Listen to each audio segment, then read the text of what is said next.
Le mandamos un saludo fraternal a aquellas personas que nos ven por las redes sociales, que el Señor les bendiga en gran manera, a nuestra familia, ¿verdad? A los que quedaron en casa, a los que de pronto ahorita les tocó trabajar por alguna circunstancia, que Dios les bendiga. Amén. Mis hermanos, antes de que entremos en el texto, me gustaría ponerlo en contexto con respecto a algo. En Colombia, los procesos judiciales, hablando de juzgados y demás, tienen una doble instancia. Ahí está nuestro abogado que lo diga. Y de pronto otras personas que han hecho uso de esos recursos. Sabemos que cuando de pronto el abogado o el acusado es llevado siempre al juzgado, ¿verdad? Hay una sentencia y si esa persona, ese condenado, no está de acuerdo con esa sentencia, apela, ¿sí? Y es ahí donde interviene una segunda instancia que se llama tribunal. Y hay procesos que por su complejidad, mis hermanos, pasan incluso a las altas cortes o puede pasar al Consejo de Estado. Seguramente los ha visto en la noticia, ¿no? Esto llegó al tribunal, esto llegó al Consejo de Estado. Cuando llega a esa segunda instancia, sale una resolución.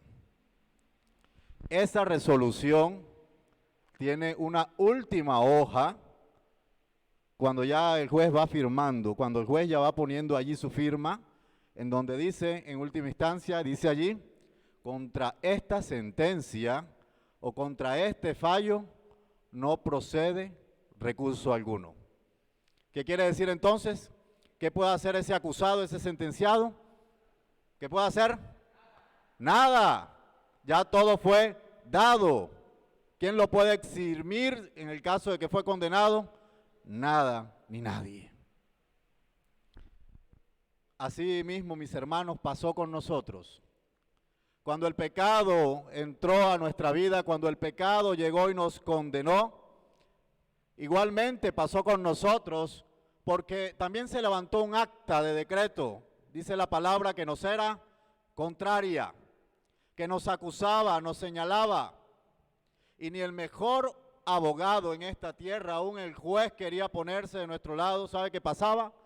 No se podía hacer nada. Pero qué maravilloso es el Señor, mis hermanos, que tiene el poder, que tiene la capacidad para decirle a esa última hoja de nuestra sentencia, yo añado algo más. Ya tú no eres condenado, eres libre. ¿Cuántos lo creen? Ya tú no vas a la muerte, ahora vas a tener vida eterna. ¿Cuántos lo creen? Eso solamente lo puede hacer el Señor Jesús. Amén. ¿Pero de qué manera? ¿Cómo cambiar un fallo cuando las instancias se acabaron? ¿Cómo decirle que no a lo que ya está escrito? El Señor lo puede hacer. Y quiero que repase conmigo esta verdad, que la atesore en su corazón y sobre todo que la crea. ¿Cómo el Señor hizo posible cambiar ese resultado negativo en contra de nosotros? Y escúchela con atención, aprópiese de esta verdad, mis hermanos. Cristo tomó nuestro lugar y nos libró de la condenación, pasando por la humillación, la cruz, para darnos libertad. ¿Cuánto? Si lo crees, entonces repítelo conmigo. Aprópiate de esa verdad. Cristo tomó nuestro lugar para librarnos de la condenación, pasando por la humillación, la cruz, para darnos libertad. ¿Cuántos bendicen al Señor por esa hermosa realidad? La gloria es para Dios. Dale un aplauso. Bueno es el Señor. La gloria es para Dios. Vamos a descubrir dónde dice eso en la Escritura. Vamos al libro de Marcos que venimos estudiando, mis hermanos. Estamos ya finalizando este texto que nos ha enseñado mucho durante este año. Marcos capítulo 15, versículos 16 al 32. Y el título de esta enseñanza, mis hermanos, es Él tomó mi lugar. Amén. Marcos 15, 16 al 32. Puedes ponerte sobre tus pies, vamos a darle reverencia a la palabra. Igual también se va a estar proyectando aquella persona que por algún motivo no trajo su Biblia. Marcos 15, versículos 16 al 32. Y vamos a leerlo entonces de manera antifonal. Yo inicio con el 16, usted sigue con el 17 hasta que todos lleguemos hasta el versículo 32. Sí, Marcos 15, 16 al 32. Y dice la palabra del Señor, versículo 16. Entonces los soldados le llevaron dentro del atrio, esto es, al pretorio, y convocaron a toda la compañía.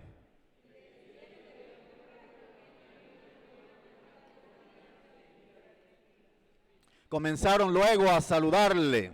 ¡Salve, Rey de los Judíos!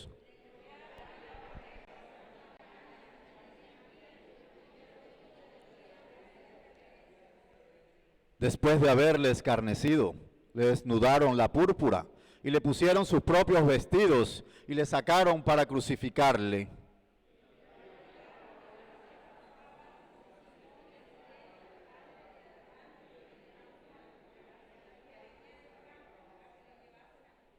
Y le llevaron a un lugar llamado Gólgota, que traducido es lugar de la calavera.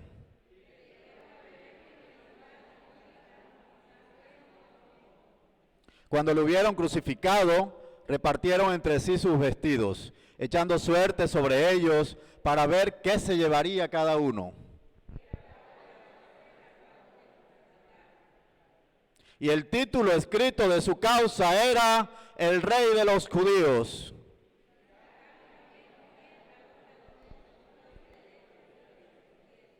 Y se cumplió la escritura que dice, y fue contado con los inicuos.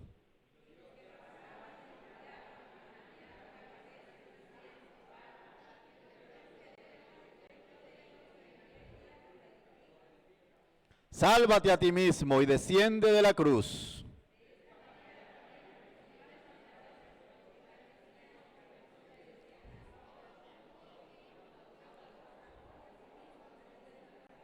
Leemos todos el versículo 32, mis hermanos. El Cristo, Rey de Israel, descienda ahora de la cruz para que veamos y creamos. También los que estaban crucificados con él le injuriaban. Amén. La gloria es para Dios. Cuánto sufrimiento, ¿verdad? Cuánta crueldad se detalla allí. Él tomó mi lugar. ¿Cuántos creen esa verdad?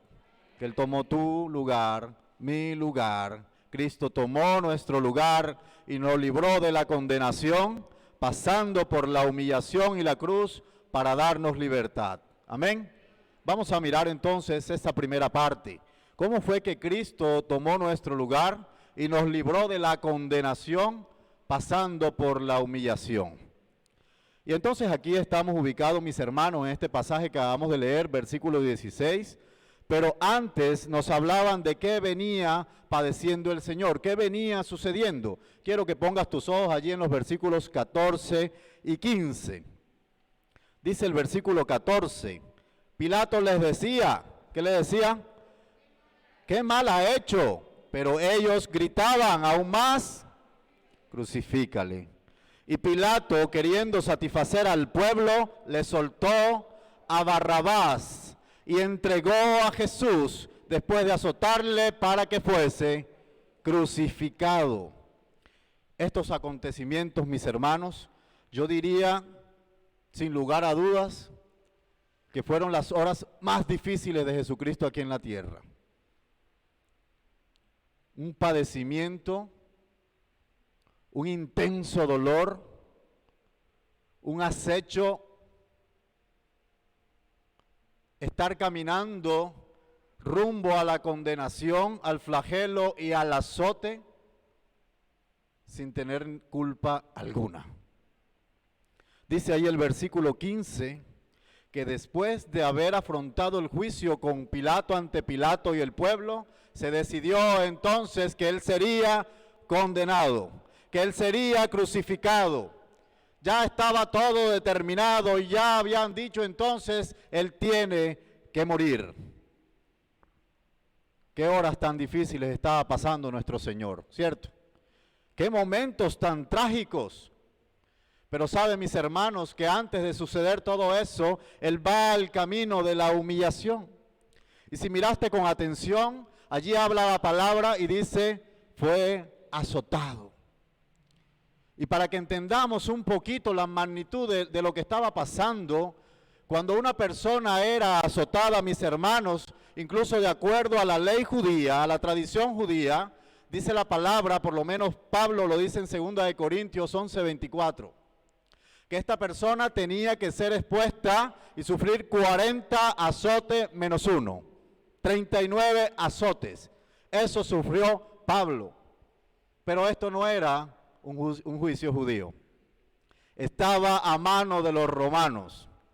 Los historiadores, mis hermanos, van a decir que un azote romano constaban entre 50, escúchelo bien, entre 50 y 200 azotes. Vaya poniéndole sentido al padecimiento de nuestro Señor. Y para esos azotes cogían algo que se llamaba flagellum o un látigo. Y ese látigo no tenía, mis hermanos y amigos, una sola cuerda. Se dice que se fabricaba con pieles de animales fuertes como el búfalo, por ejemplo, el toro. Y se sacaban largas hebras gruesas de piel. Y no bastando ellos, a esas largas hileras de piel gruesa le incrustaban pedazos de hueso o pedazos de metal o de plomo con el único objetivo de infligir el mayor daño a aquella persona que era azotada. Allí estaba nuestro Señor siendo azotado. Ahora imagine usted en cada latigazo, que la Biblia no nos dice cuántos fueron, en realidad 50 o 60 o 39.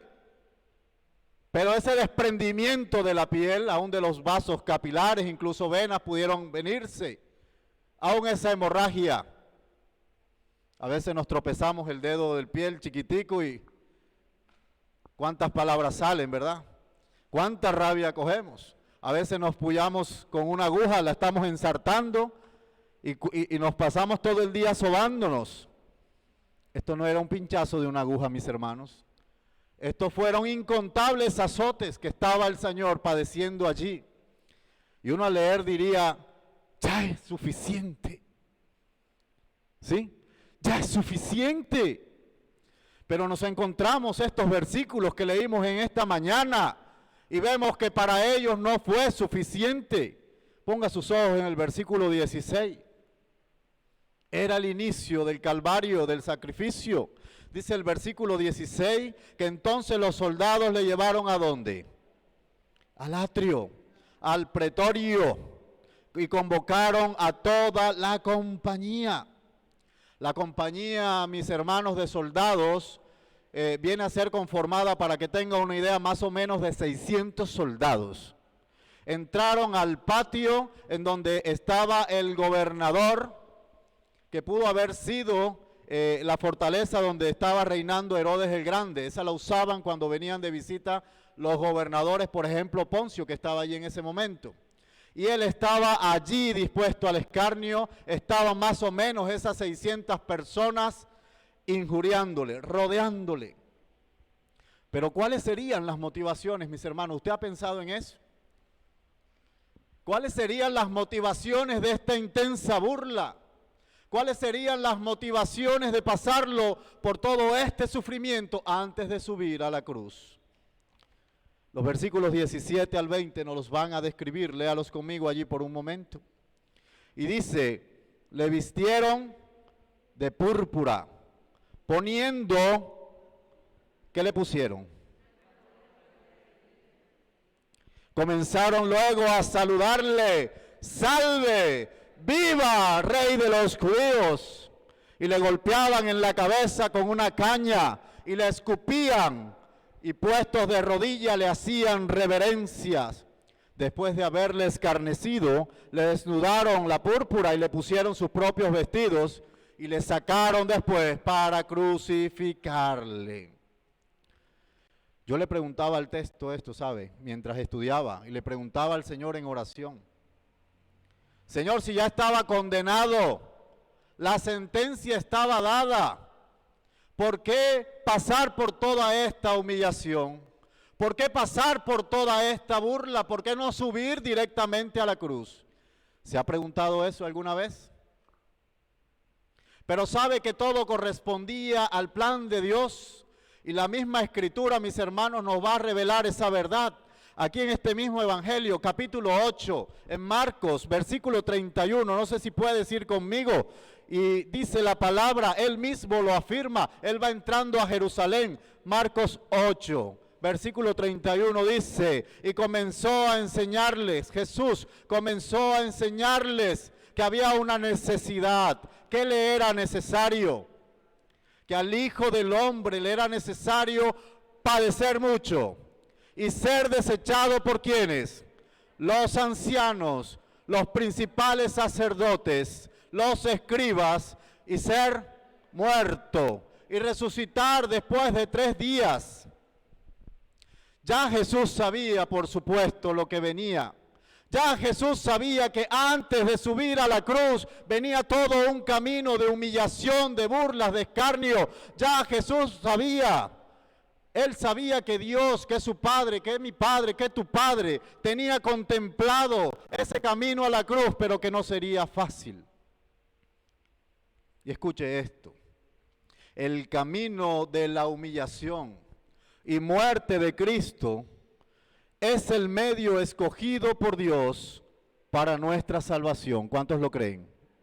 Ese fue el camino escogido por Dios, la humillación y la muerte de Cristo para que tú y yo gozáramos de una salvación y de una vida eterna. Amén.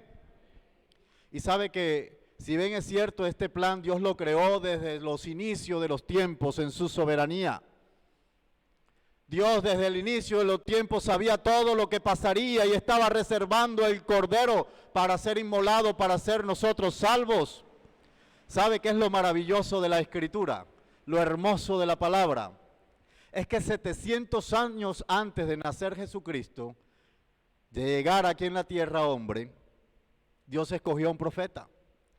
Dios levanta a Isaías y nos revela por medio de él cómo de manera sistemática y exacta iba a ser escarnecido nuestro Mesías.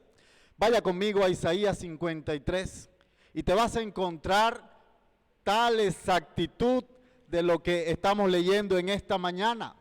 Isaías 53, versículos 1 al 7. El Señor 700 años antes de nacer Jesucristo ya había dicho de qué manera iba a padecer el Cordero, de qué manera iba a padecer el Hijo.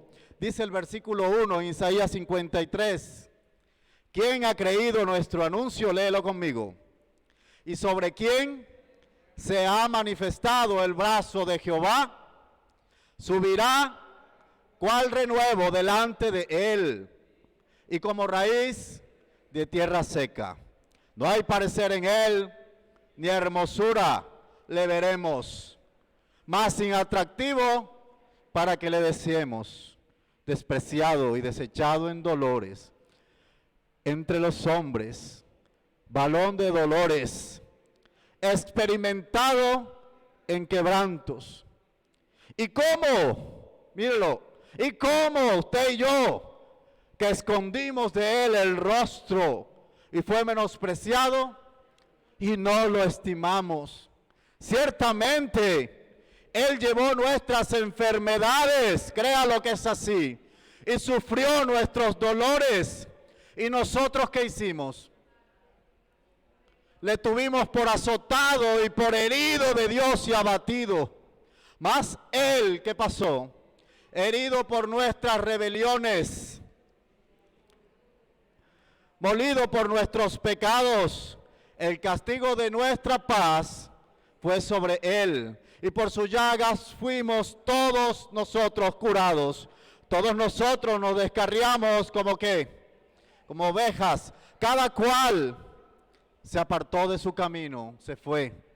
Mas Jehová cargó en él el pecado de todos nosotros. Angustiado él y afligido, no abrió su boca, y como cordero fue llevado al matadero, y como oveja delante de sus trasquiladores, enmudeció y no abrió su boca. ¿Cuántos bendicen al Señor por su fidelidad? Esto lo hizo Jesucristo. ¿Te diste cuenta que exactamente Isaías, antes de nacer Jesucristo, 700 años antes, ya lo había descrito, ya lo había dicho Dios por medio de un profeta, de cómo el cordero sería ejecutado, cómo la sangre sería derramada? Y si tú has creído esto, mi hermano, es bueno que lo asumas así. Por lo tanto, yo quiero animarte que leas nuevamente el versículo 4 al 6. Pero esta vez vamos a cambiar esto. La palabra nuestra por mí. Amén. Usted va a decir, no va a decir, llevó nuestras enfermedades. Usted va a decir, llevó mi enfermedad. Amén. Léalo conmigo, versículos 4 al 6. Dice, ciertamente, léalo fuerte, llevó mi enfermedad, sufrió, le tuvimos por herido de Dios y abatido, mas él herido por mi rebelión, dígalo, por mi rebelión, molido por mi pecado, el castigo de mi paz fue sobre él, y por su llaga, ¿qué pasó? Dígalo fuerte, fui curado. Dele un aplauso al Señor. Y por su llaga fui curado. Versículo 6. Me descarrié como oveja, me aparté del camino, mas Jehová, ¿qué hizo? Cargó mi pecado en él. ¿Cuántos bendicen al Señor? Mis hermanos, el padecimiento de Cristo es un plan trazado por Dios, en donde Cristo toma nuestro lugar y sufre todo el escarnio que deberíamos sufrir nosotros. El sufrimiento de Cristo no es otra cosa, mis hermanos y amigos, que Dios derramando su ira sobre su Hijo inocente, en vez de derramarla sobre nosotros culpables. Es eso. Es Dios ejecutando su juicio por nuestros pecados. ¿Y sabe qué es lo extraordinario? Que en su inmenso amor, que dice la palabra que no podemos alcanzar ni medir, ni su anchura ni su longitud, ¿verdad? En su inmenso amor, ¿sabe qué hace el Señor? Decreta muerte para su Hijo, para que por su muerte vivamos y seamos libres del pecado. ¿Cuántos lo creen? Cada azote, cada gota derramada de sangre, cada gemido de dolor ahí de Cristo, ¿sabe qué nos dice esta mañana, mis hermanos?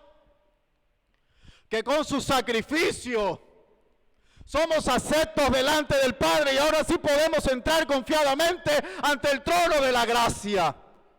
Que con su sacrificio ahora sí nos llamamos pueblos, porque antes andábamos en tiniebla y ahora sí somos un linaje de reyes y sacerdotes. Amén. Antes no andábamos en luz, ahora somos luz. Antes andábamos en oscuridad, antes nuestra vergüenza nos paralizaba, ahora somos libres en Cristo.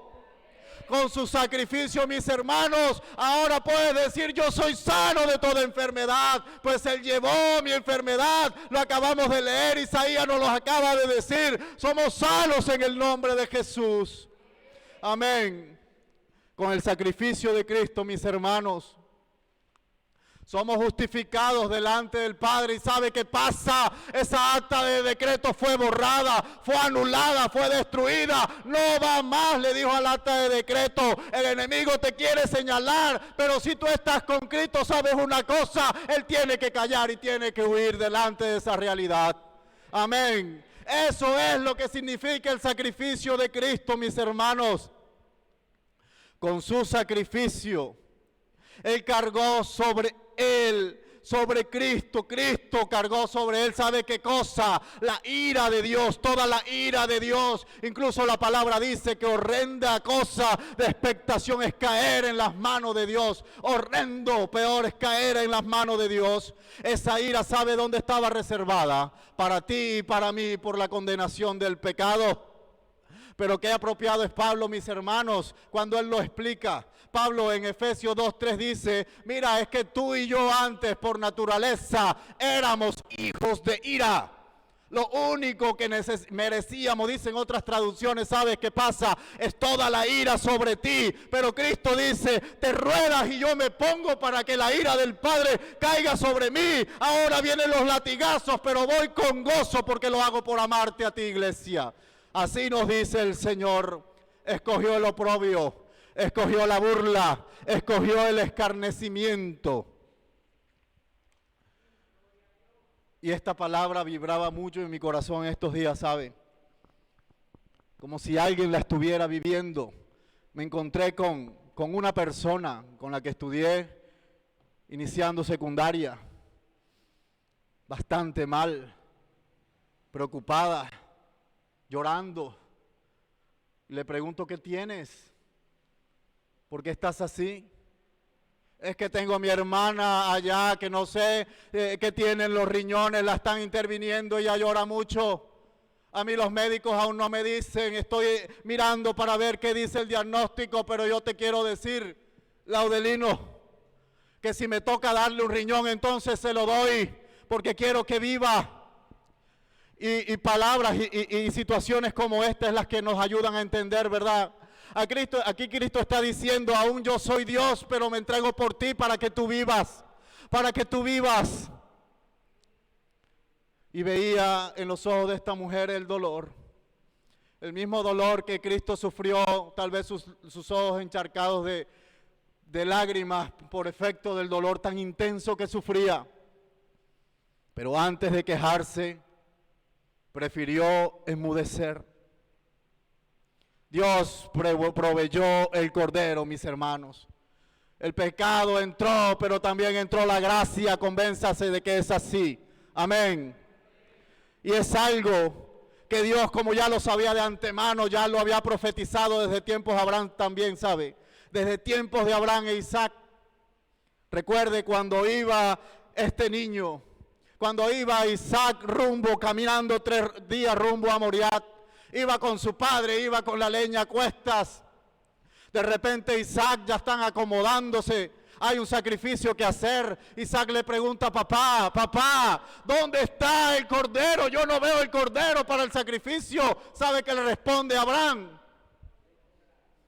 ¿Qué responde, mis hermanos? Dios proveerá de cordero para el sacrificio, pero él no lo veía. Y cuando estaba a punto de que la generación grande de la cual descendería del hijo de la promesa fuera extinguida, fuera anulada esa promesa, aparece el cordero con su cabeza, con sus cuernos allí trabado en el zarzal, mis hermanos. Allí estaba. Y aquí nosotros tenemos al cordero inmolado, con su cabeza trabada en las espinas. ¿Sabe que ese cordero, ese árbol de zarzal, dice que son ramas como las de Trinitaria, allí enredado en espinas, era el sacrificio que estaba dispuesto? Se quita a Isaac y lo ponen y lo sacrifican. La generación grande, el pueblo de Dios, va y toma la tierra prometida. Aquí tenemos nuestro cordero, con la cabeza trabada entre espinas, diciendo, yo me ofrezco como sacrificio vivo, no para que vayas a recibir una tierra prometida en los cielos, sino para que vayas a recibir una herencia eterna en el reino de mi Padre. Amén. Esa es la finalidad de Dios. Dios lo había dicho, yo les proveo un cordero y con él tiene que ser suficiente. ¿Y cuántos intentos del hombre, verdad? ¿Cuántos intentos del hombre durante la historia de la humanidad hacer las cosas a su manera, pero todo fue un fracaso absoluto, mis hermanos? A Adán y Eva se les dijo, tienes el paraíso para ti completo, ponle nombre a los animales, haz lo que quieras hacer, incluso tú puedes aquí reinar también, no tienes que trabajar, pero escogieron el pecado y fueron destituidos. Le dijeron, te vas de aquí y te vas a comer entre espinos y cardos, no te mereces la gracia, no te la mereces. Lo mismo también Dios que vio que en Génesis 6 la maldad del hombre se multiplicó, fracasó nuevamente, no se podía hacer nada, el pecado era mucho, mandó el diluvio.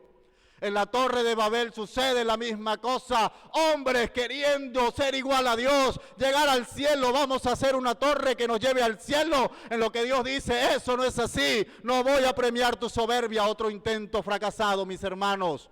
Históricamente está demostrado a lo largo de toda la palabra de Dios que la única solución efectiva fue el sacrificio de Cristo. Amén. Fue el sacrificio de Cristo. No habían otras soluciones.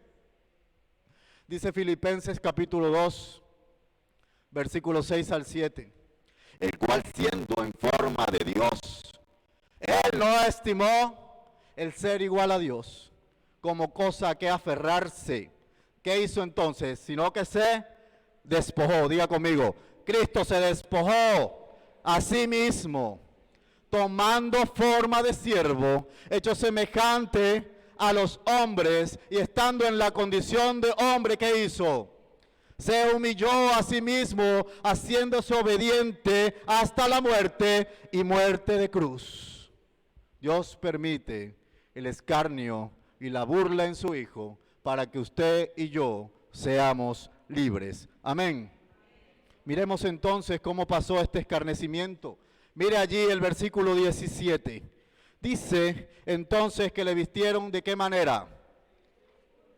De púrpura. Vaya imaginándose, eso es como un color morado, ¿cierto? Como un color morado, habían también capas que usaban los soldados romanos que eran color escarlata. Más o menos ese era el color de la túnica que le pusieron a Jesucristo para burlarle, para a él azotarle de manera despectiva y para decirle, viva, salve el rey de los judíos, mira qué va pasando allí. ¿Por qué hacían esto? ¿Por qué escarnecerlo de esta manera? ¿Acaso Jesucristo le hizo algo a esos soldados? ¿Acaso Él los estaba agrediendo verbalmente? Lo que pasa, mis hermanos, es que los soldados, los sacerdotes, los ancianos, los escribas, no podían concebir, no podían entender que como este hombre allí podía ser y proclamarse el rey de los judíos. El rey de los judíos que ellos entendían y conocían era un rey como David y toda la descendencia de los 20 reyes que estuvieron por Judá reinando. Ellos entendían que un rey tenía que ser como Herodes, reyes que salían a la batalla a ganar, a traer botines, reyes que salían con espada, que comandaban más de 3,000 varones, ejércitos, reyes que sitiaban y tomaban ciudades y venían en victoria a Jerusalén. Ellos no podían entender cómo este hombre podía ser el rey de los judíos. En ninguna manera, mis hermanos, en ninguna manera, ¿sabe qué?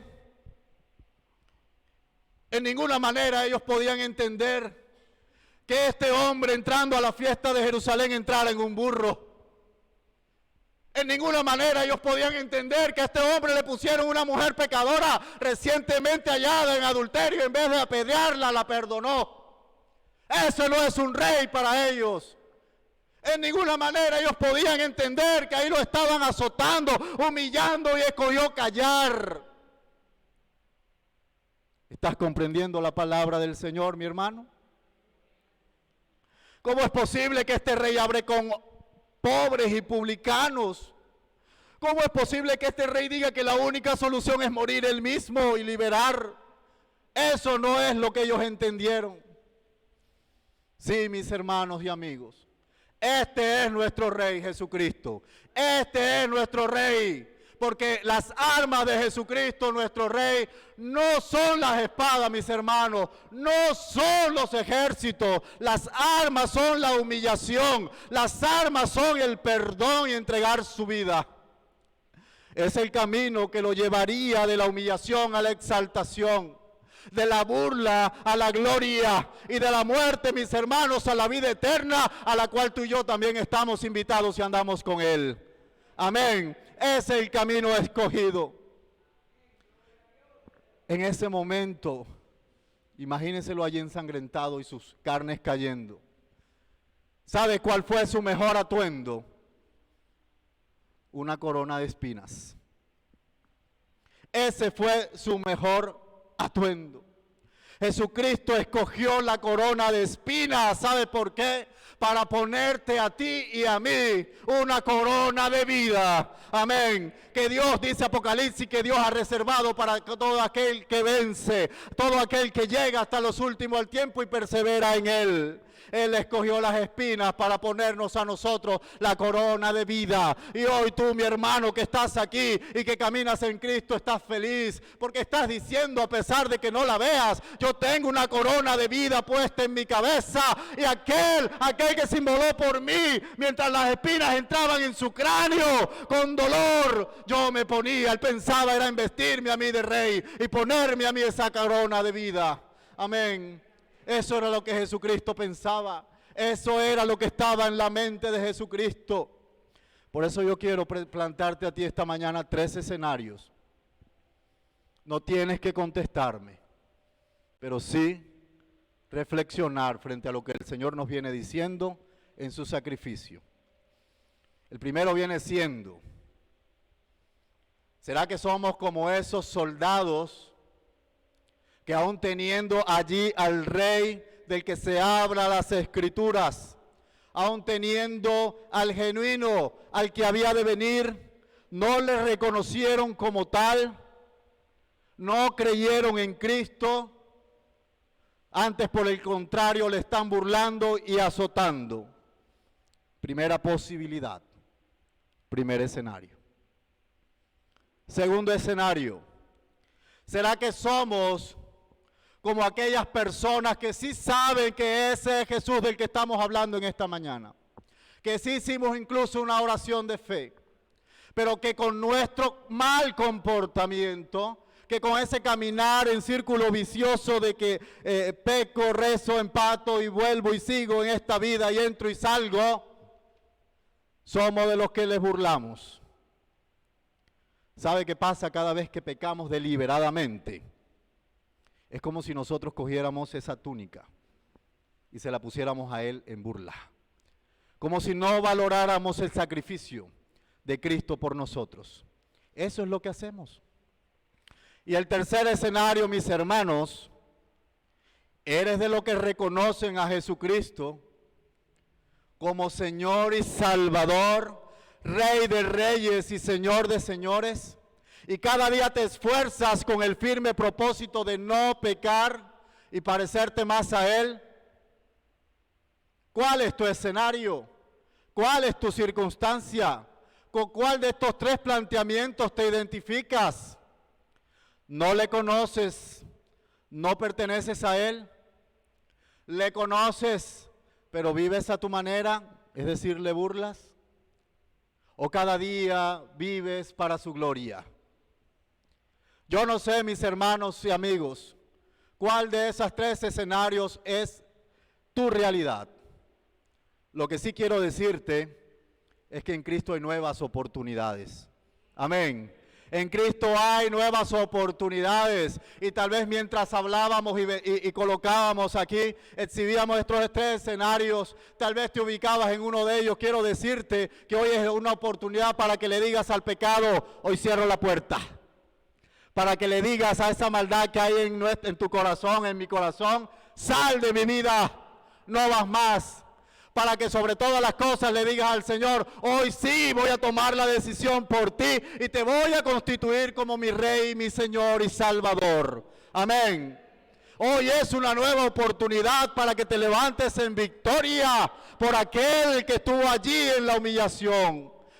Que te identifiques en la cruz, que deseches lo que no sirve, que deseches lo que estorba en tu caminar diariamente, y que valores sobre todas las cosas el sacrificio de Cristo. Amén.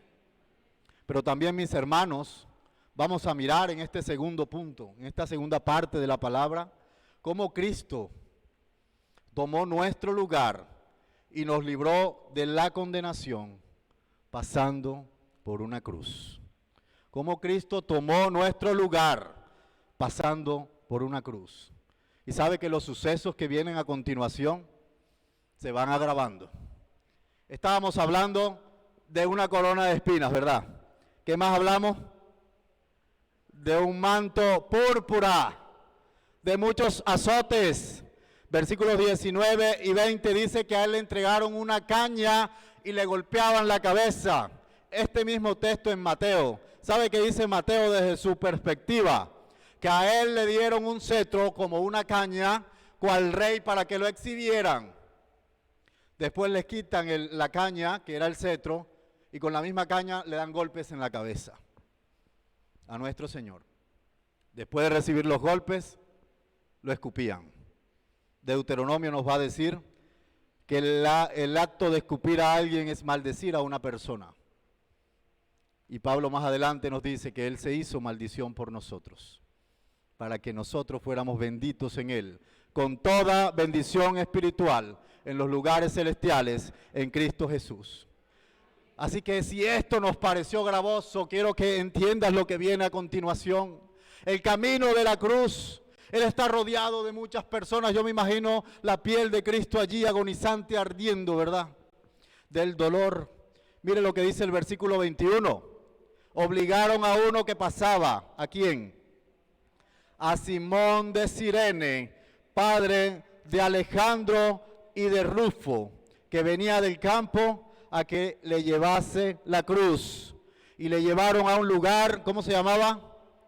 Gólgota, que traducido es lugar de calavera, y le dieron a beber vino mezclado con mirra. ¿Qué hizo él? Mas él no lo tomó.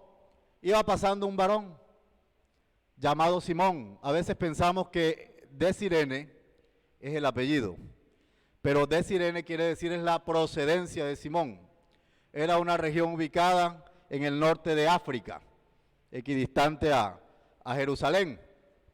Este hombre, dicen los historiadores, que seguramente era un judío, estaba en África viviendo, en Cirene, y que como estábamos en tiempo de fiestas, porque el capítulo todo nos va a hablar de una fiesta de la Pascua, llega este varón y va pasando, y le obligan a tomar la cruz. ¿Por qué le obligan a él a tomar la cruz? ¿Por qué tiene otra persona que tomar la cruz? Póngale sentido a eso. Así sería, mis hermanos, el cansancio de Cristo, el sufrimiento, el intenso dolor que estos hombres crueles, hablando de los soldados, ellos se dieron cuenta y ellos voluntariamente dijeron: venga usted que va pasando y cargue la cruz. Así sería que nuestro Salvador, mis hermanos, estaba allí padeciendo por nosotros. Este hombre fue obligado a llevar la cruz. Pero esta palabra, mis hermanos, ¿sabe por qué se escribe? Para que usted y yo entendamos todo lo que Cristo padeció en la cruz por nosotros. Para que no nos tomemos ligeramente la cruz. Para que entendamos su verdadero significado, lo que a Cristo le costó nuestra libertad. Amén. Por eso dice la palabra: y muerte de cruz. Obediente y muerte de cruz. ¿Qué implicaciones, mis hermanos, trae para nosotros este hecho de que otra persona haya tomado la cruz de Cristo en ese momento?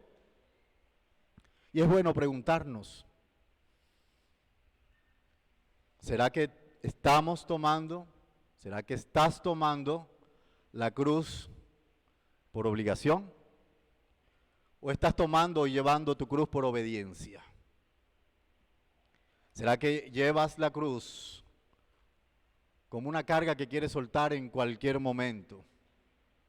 ¿O asumes el peso de la cruz con gozo porque ella es la que te lleva a la vida eterna? Simón lo hizo obligado. ¿Lo hacemos obligado? ¿Es motivo de gozo o es una carga? Por eso Él le va a decir mucho a los discípulos. Ustedes están diciendo que me quieren seguir, ¿verdad? Ustedes quieren decir que quieren irse conmigo al reino de mi Padre. Pero sabes una cosa, tienes que cumplir un requisito. El que quiera ser mi discípulo, ¿qué tiene que hacer? Dígalo fuerte. Tome mi cruz y sígame. No por obligación. No porque otro lo vea. No porque le pareció bonita. No por emoción. Sino en verdad. Sino porque tenga que renunciar a cosas y le cueste cosas. Sino entendiendo que con la cruz va a tener una vida eterna garantizada. Amén. Y Jesús tenía toda la autoridad de hablar de la cruz. Dice también ahí el versículo 23, le dieron a beber vino revuelto con mirra. Eso lo usaban mucho para cuando este tipo de flagelaciones, de escarnios, de azotes, eran tan fuertes que los mismos romanos, los mismos soldados, entendían que tenían que darle como un método de sedación a estas personas. ¿Qué hizo Cristo? No lo tomó. Porque el compromiso con el Padre, porque el compromiso de amor con nosotros es genuino, es real, inconmovible hasta la muerte. Voy a padecer por ti hasta la muerte, dice Cristo. También, mis hermanos, el padecimiento de Cristo es el cumplimiento profético expresado en la palabra de aquello que llamamos Cordero inmolado. Una de las cosas que Cristo decía siempre que hablaba y enseñaba, mira, ¿sabes una cosa? Todo esto que está sucediendo ya estaba escrito. Por ejemplo, en Lucas 24, capítulo 44, Lucas 24, versículo 44, Él les dice, y les dijo estas palabras, son las palabras que os hablé, aun estando con vosotros, que era necesario que cumpliese, ¿qué cosa? Todo lo escrito y lo dicho por mí, ¿en dónde? ¿Y en dónde más? Y en los salmos. Y qué maravilloso cuando nos encontramos palabras así. Generalmente nos encontramos la profecía, ¿verdad? Dijo el profeta Jeremías, dijo el profeta Isaías, que lo mencionamos ahorita. Pero sabe que de los salmos, que son 150 salmos, alrededor hay 16 por lo menos salmos mesiánicos. Salmos que van a hablar y van a profetizar de nuestro Salvador, de nuestro Mesías. Y yo quiero animarte a que tú mires lo que, vaya conmigo al Salmo 22, versículos 7 y 8. Mira allí lo que David de manera profética está hablando de nuestro Mesías en un momento de angustia. Estos fueron mucho tiempo antes incluso de Isaías. Salmo 22, versículo 7. Dice, todos los que me ven, ¿qué hacen? Me escarnecen, estiran la boca, menean la cabeza, diciendo, se encomendó a Jehová, líbrele él, sálvele, puesto que en él se complacía. Pásese al versículo 17. Horadaron mis manos y mis pies. Contar puedo todos mis huesos. Entre tanto ellos me miran y me observan. Y repartieron entre sí mis vestidos y sobre mi ropa. ¿Qué hicieron? Echaron suerte. Una palabra escrita mucho tiempo antes incluso del profeta Isaías. Ahora vuelve conmigo a Marcos. Encuéntratela de frente. Marcos 15 que estamos leyendo, versículos 24 en adelante. Este era un plan que estaba escrito desde hace mucho tiempo, mis hermanos. David también lo dijo. Dice el versículo 24, cuando le hubieron crucificado, ¿qué hicieron? Repartieron entre sí. ¿Qué más hicieron? Echaron suerte sobre ellos para ver qué se llevaría cada uno. Era la hora tercera cuando le crucificaron. 9 de la mañana, mis hermanos. Eran las 9 de la mañana cuando Cristo fue subido allí en la cruz. Él estaba absolutamente cansado. A él lo captura, Judas lo entrega a una medianoche. En la madrugada, mientras que Pedro lo estaba negando, el gallo cantaba, él estaba allí con el Sanedrín en el primer juicio. Dice el versículo 1 de este capítulo 15 que de muy de mañana, me imagino que más o menos sobre las 5, 6 de la mañana, entonces ya fue llevado sobre Poncio Pilato. 3 horas, escúchelo bien, 3 horas de largo escarnecimiento, humillación, azotes y burlas pasó nuestro Señor antes de subir a la cruz. Hora tercera, 9 de la mañana. Y no obstante eso, pasa 6 horas más y muere en la hora novena. ¿Estamos comprendiendo, mis hermanos, cuánto amor derramado allí? ¿Cuánta gracia derramada por ti y por mí? Versículo 25. Y cuando era la hora tercera, le crucificaron. Y el título escrito de su causa, que era Rey de los Judíos, en toda la esplendor de burla posible se lo pusieron. Crucificaron también allí a los 2 ladrones, uno a su derecha, el otro a su izquierda, y nuevamente lo que dice la palabra, versículo 28, y se cumplió la escritura que dice, fue contado entre los inicuos, y los que pasaban, ¿qué hacían? Le injuriaban, y le decían, va, eso es burla, tú que derribas el templo de Dios, y en 3 días lo reedificas, sálvate a ti mismo y desciende de la cruz. De esta manera también los principales sacerdotes, escarneciendo, le decían unos a otros con los escribas, a otros salvó, asimismo no se puede salvar. Cuánta ceguera, mis hermanos, ¿verdad? Cuánta ceguera. Usted sabe que en tiempos de sinagogas, cuando estaban allí los judíos, cuando se reunían los principales sacerdotes, ancianos y escribas, ¿sabe qué tenían debajo de su brazo y ponían aquí en el atril? Los rollos con la palabra. El Antiguo Testamento estaba allí leyéndose. ¿Sabe cuáles eran las alabanzas de ellos? Los salmos. Quizás cuántas veces estas personas cantaron el Salmo 22. En donde ellos mismos decían, va a haber alguien que va a ser escarnecido, va a haber alguien cuya ropa va a ser repartida, va a haber alguien que va a estar en una burla intensa, va a haber alguien que va a estar crucificado en medio de 2 bandidos. Ellos lo conocían, pero la pregunta que tenemos que hacernos es ¿por qué no vieron eso? Porque ellos no vieron eso, pero porque es un ciego como Bartimeo sí lo vio. ¿Te acuerdas cuando Bartimeo estaba allí?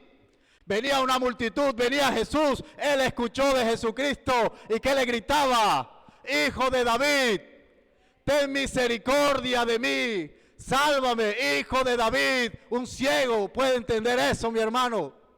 Y estos hombres con la palabra en su mente, con los salmos en su boca, con los rollos en la mano, no sirvieron para nada. No vieron porque la ceguera espiritual era bastante fuerte. Y esa pregunta es la que tenemos que hacernos nosotros. ¿Acaso estamos también en esa condición de ceguera? ¿Acaso todavía no entendemos del amor derramado por nosotros? ¿Qué te produce, mi hermano y amigo? ¿Qué te produce al escuchar palabras como estas, en donde una vez más se prueba que Cristo padeció por obediencia y por un profundo amor por ti y por mí? ¿Aún necesitas más pruebas? ¿Aún no te sientes amado lo suficiente? ¿Aún no te sientes capaz de corresponder con una vida santa y sacrificial? Eso nos pregunta la palabra esta mañana. Convéncete, mi hermano y amigo. Cristo te ama. Convéncete que si te propones tu vida, será cada día más parecida a Cristo. Jesús lo hizo por ti. ¿Qué harás tú por Él? Jesús todo lo dejó por ti. ¿Qué dice el cántico? ¿Qué dejas tú por Él? ¿A qué renuncias? ¿A qué estás dispuesto a renunciar? ¿Cuál es el ídolo de tu corazón que está tomando el lugar del Señor? Porque el Señor en ningún momento dudó en tomar tu lugar y mi lugar allí en la cruz de condenación. Eres conocedor del sacrificio de Cristo? ¿Cuál es tu sacrificio? Allí en la cruz, imagínense en ese escenario, Monte Gólgota, que quiere decir calavera en idioma arameo. Allí en la cruz, mientras él veía todo el escenario de burla, mientras tiraban dados para rifarse la ropa, como burla también, el mundo le desafiaba. Las autoridades civiles le desafiaban. Los soldados le desafiaban. Todos los sacerdotes le desafiaban. Pero ¿sabe qué él hizo con esos desafíos? A él no le importó. Porque lo que realmente a Cristo le importaba era garantizar la libertad para ti y para mí. Amén. Era hacernos libres con su sacrificio. Y finalmente el versículo 32 termina diciendo, el Cristo, Rey de Israel, mira cómo lo desafían. Él es Cristo, el Rey de Israel. Descienda ahora de la cruz para que vea y creamos. También los que estaban crucificados le injuriaban. Eso da cuenta, ¿verdad?, de nuestra naturaleza. Tenemos que ver para creer. Cristo se negó a todo eso. Él pudo haberlo hecho, pero antes de todo eso, antes de poner incluso sus intereses, te puso a ti y me puso a mí. Él no podía estropear el plan de Dios. Él era el Cordero escogido para que nosotros fuéramos salvos. Amén. El reinado de Cristo, mis hermanos, siembra esto en tu corazón y ya vamos terminando. Se construye a partir de la humillación, el sacrificio y la entrega total. Así los sacerdotes lo negaran. Así el enemigo como tal lo niegue. Jesucristo es ayer, hoy y para siempre Rey de reyes y Señor de señores. Y esa es una verdad que nada ni nadie la puede negar. Porque vendrá el día en que toda rodilla se doblará y reconocerá que Él es Rey de reyes y Señor de señores. Y tú, mi hermano y amigo que me escuchas, si estás mirando la cruz, y si estás mirando allí la cruz, ¿qué ves allí en la cruz? Porque lo primero que debemos pensar cuando vemos la cruz es lo mucho que tú y yo valemos para Jesús. Amén. La cruz es el cumplimiento, apunte eso en su corazón, es el cumplimiento de una sentencia dada de manera anticipada desde el inicio de los tiempos, en donde un inocente Jesús, llamado Jesús, toma el lugar de nosotros los pecadores. El sentido de la cruz, entonces, es anular esa acta de decreto. Quedó avergonzada. Cristo la llevó debajo de la planta de sus pies. Y la cruz también, mis hermanos, es la máxima expresión del amor de Dios. Por ello, cada vez que mires la cruz, tú tienes que sentirte, ¿sabes qué? La persona más amada. Dios entregando a su Hijo por nosotros. ¿Cuántos lo creen? ¿Cuántos bendicen al Señor por su palabra? Amén. Yo creo que todo esto que hablamos esta mañana aún se queda corto para querer expresar, mis hermanos, lo que significa el sacrificio del Señor, ¿verdad? Cuánto amor derramado, cuánta gracia. Fuimos rescatados. Vamos a ponernos de pie y vamos a responder al Padre en oración. Y vamos a decirle al Señor, gracias. Gracias porque tomaste mi lugar. Gracias porque tal vez yo tenía falacias en mi mente. Inclina tu rostro allí. Y sé que a cada uno de nosotros el Señor nos habló de una manera especial. Concéntrate en ello, rescata esa palabra y respóndele al Señor conmigo en oración. Disfruta la oración. Que tu oración sea una alabanza en agradecimiento y dile al Señor gracias. Gracias, gracias porque me hablaste de manera especial, Señor. Gracias, Señor amado, porque muchas veces leemos estos textos. Muchas veces, Dios mío, decimos, tú moriste por mí y no entendemos el significado. ¿Qué tal si le pide el perdón al Señor en esta mañana? Señor, perdónanos por tomarnos de manera ligera tu cruz. Perdónanos, Padre, por tomarnos de manera ligera tu sacrificio, Señor. Dígaselo al Señor. Perdónanos, Señor, porque aun siendo pecadores, aun mereciendo la muerte, aun mereciendo la condenación eterna, tú moriste por mí. Dígale: gracias por tomar mi lugar. Gracias por tomar mi lugar. Gracias por tomar mi lugar. Gracias por sanarme.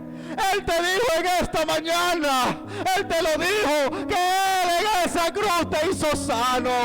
Él te dijo en esta mañana que ya no eres culpable, porque Él cargó tu culpa y mi culpa. Tienes que reaccionar. Tienes que reaccionar a esta palabra. Dile: gracias. Tomaste mi lugar, a ti te dolió, a ti te costó, tú sufriste. Gracias. Gracias, porque a veces quiero pecar, a veces no valoro lo que hiciste, a veces no entiendo. Ando cerrado de entendimiento, Señor, pero hoy nos estremeces con tu palabra. Hoy nos dices: hay una nueva oportunidad. Dale gracias por esa nueva oportunidad. Dale gracias por esa nueva oportunidad. Si tú eres de Cristo, dile: gracias, mi Señor. Gracias, mi Señor. No tengo cómo pagar el sacrificio. No hay cómo hacerlo. Oh, Señor, aquí hay un pueblo que se humilla delante de ti. Un pueblo que ha entendido, que no te dolió, que no te costó derramar tu sangre. Tú no hiciste nada malo, Señor. El pecado fue hallado en nosotros, pero nos dijiste: vengo a reemplazarte porque te amo, porque te amo, porque te amo. Aleluya. Yo quiero animarle a aquellas personas que están padeciendo de alguna enfermedad,